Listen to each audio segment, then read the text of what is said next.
Kemudian yang ketiga, wa ikhlalul batin, mengosongkan perut.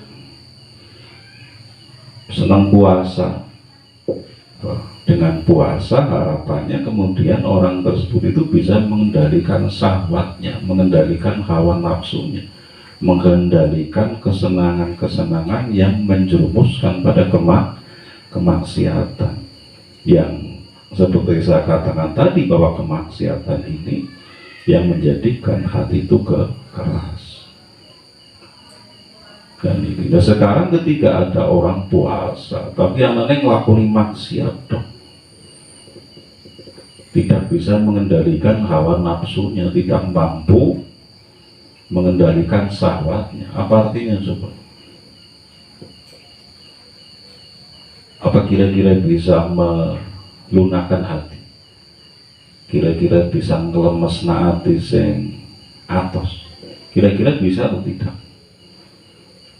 Tidak kan? Wong tujuan puasa itu mengendalikan hawa nafsu, mengendalikan syahwat.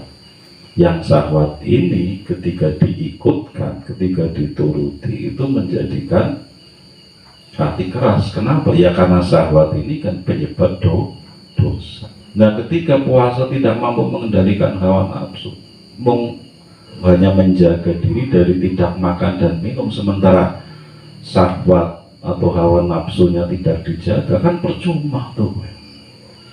Iya kan? Oh dia mau ngelih, yang didapatkan hanya lapar, haus kan.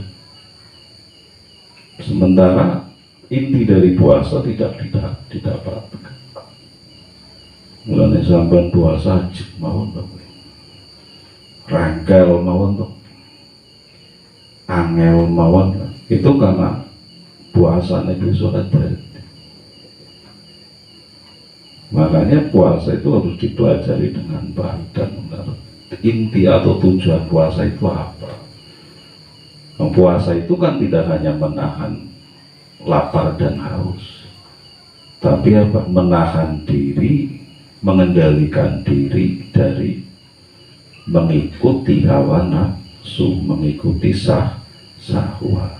Nah, itu puasa sing temenan, puasa yang betul-betul puasa dalam arti tidak hanya menjaga maksiat yang bersifat lahiriah, tapi juga menjaga diri dari maksiat yang bersifat batin ketika puasa. Nah sementara kita kan kebanyakan puasa itu hanya menahan haus dan lapar. Selebihnya, mulanya kadang-kadang ada bulan Ramadan ngabuburi, ngetem nang pinggir dalan, engko anggaran cewek liwat di sorati, iya kan? Begitu juga nih cewek-cewek. Sekarang kan tidak ada bedanya. Kadang-kadang malah kendel cewek, iya kan? Zaman milenial, era milenial itu sudah tidak ada beda. Cewek-cewek puasa ngabuburit karo cowok kan ngetapel bonceng puasa-puasa lu. Sering kan kita lihat kejadian seperti itu. Apa artinya puasanya juga? Makanya Kanjeng Nabi kan pernah mengatakan, banyak sekali orang yang berpuasa hanya yang didapatkan haus dan lapar. Dosanya tidak diampuni, tidak mendapatkan pahala. Boro-boro hati ini jadi lemes ketika model puasanya seperti itu. Dan makanya hati-hati nih puasa, nek sampai ya bis niat puasanya sing kemenangan.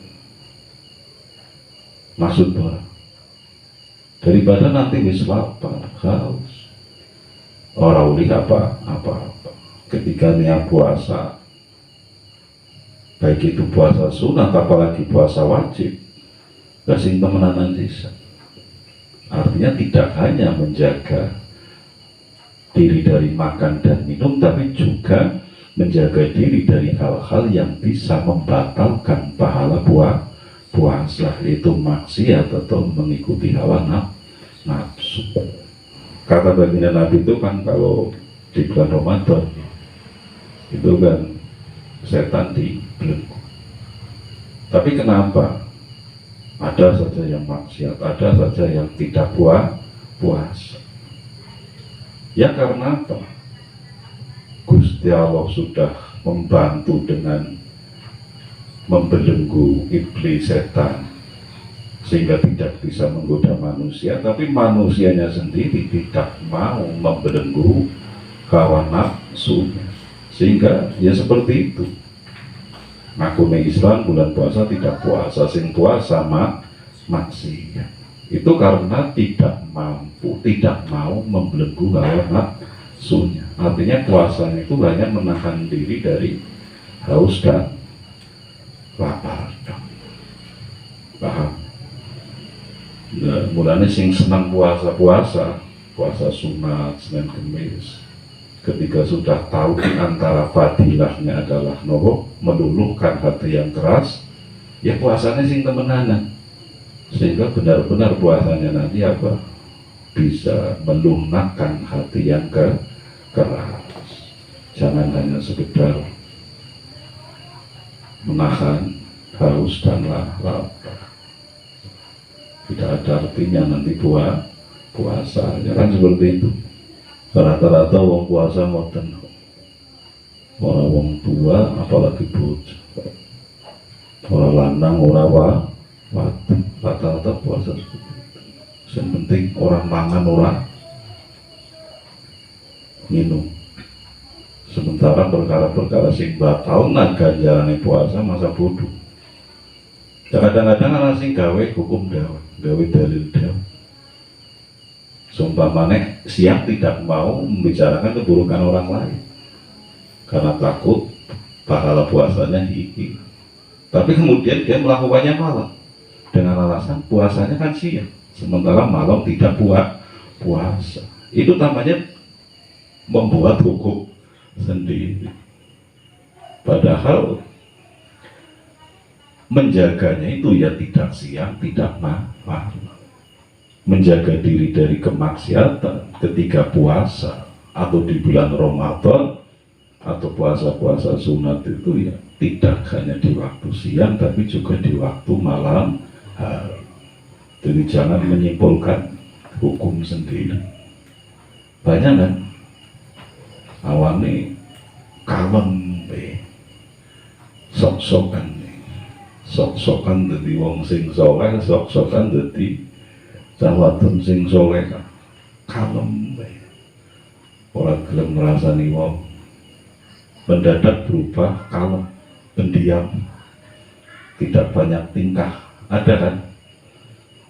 Dengan alasan saya sedang puasa, sing mau ngecewek jadi kalem, sing seneng ngomong nalane wong, tiba-tiba diam rindu ngomong apik-apik, sing tak jarang pikir jadi seneng pikir, sing jarang baca Quran seneng baca Quran, nonton TV beng hati-hati dipilih-pilih.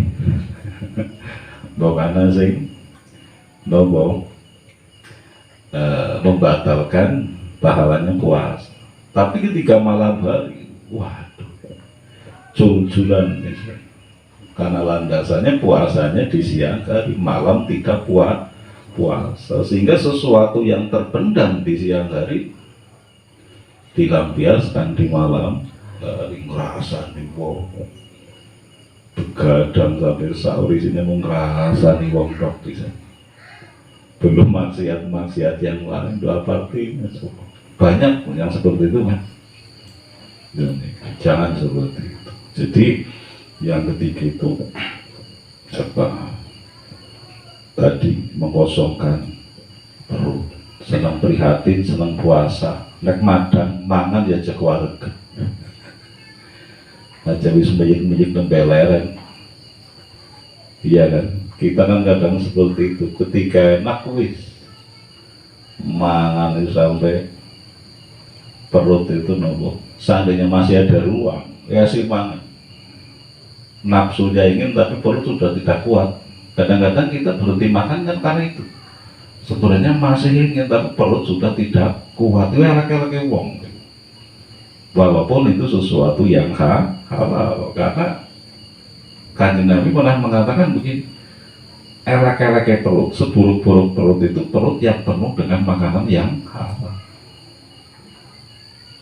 Kan seperti itu, ada hadis seperti itu. Elek-elek weteng niku weteng sing penuh dengan makanan yang halal. Ketika penuh dengan makanan yang halal saja buruk, bagaimana ketika perut yang kenyang dengan makanan yang haram? Buyu telek tuh, membayar itu, buyu telek kan. Dan jadi serem puasa, senang prihatin. Kemudian apalagi kalau makan jangan terlalu kenyang. Ada ruang yang disisakan. Perut itu kan dibagi menjadi tiga. Untuk makanan sepertiga, kemudian sepertiga untuk air, sepertiga untuk udara. Aja di jejeli panganan kabeh. Ini yang kemudian nanti kelak bisa menyebabkan penyakit. Dan ini. Kemudian yang dimakan usahakan yang halal, sebab makanan yang halal itu dikatakan apa? Yunawirul kol, jadi madangna ati. Lah kebalikannya, wong sing seneng mangan panganan sing haram, makanan yang haram ini kalau dadekna budakna ati, memperkeruh hati. Ketika hati ini wis keruh, pikirannya pun keruh. Iya kan? Apalagi ada ancaman dari baginda Nabi, daging yang tumbuh dari sesuatu yang haram itu tidak berhak untuk masuk surga. Hati-hati dalam masalah maka